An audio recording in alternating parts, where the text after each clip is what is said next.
Ongi etorri denoi, atsegin zait zuek agurtzea eta ikastaroa zuekin partekatzea. Maria Oianguren idigoraz naiz eta Gernika gogoratuz bakearen aztertegiaren zuzendaria nauzue.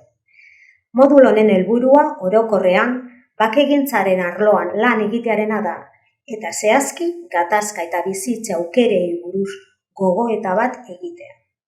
Moduluaren lehen atalean positibismo liberalaren muinera hurbilduko gara. Hor kokatzen baitira bakea eta gatazkaren gaineko ikerketak. Hoien aurrean, eskenatoki justuago eta jasangarri gagoen eraikuntzan modu kritiko batean gehiago eragin izan duten ekarpenetatik 3 aurkeztuko dira. Lehenik, biolentzia eta gatazken triangulua aztertuko ditugu, bakearen geometria gisa. Bigarrenik, indarkearen sendatze prozesuetan oroimenak eta poetikak duten eginkizunez.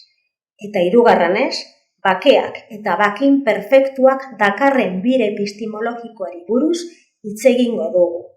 Proposamen guzti hauek modu eraginkorrean eragin baidabe gatazkak metodo baketsuen bitartez eraldatzeko giza gaitasunen analizian. Moduluaren bigarren atalean, bestalde, bakegintzaren agenda kritiko eta eraldatzailearen eraikuntzan ezinbestekoak deritzegun 3 ikaskizun aurkeztuko ditugu.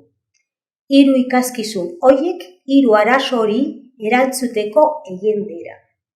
Lehenak, zer da ondo egotea galderaren aurrean, munduaren espazioi buruz eta ongizatearen kategoriari buruz hausnartzen ditu.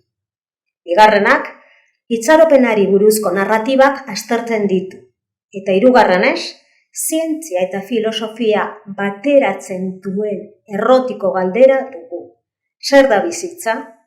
Modulo honetan planteatzen duguna zera da.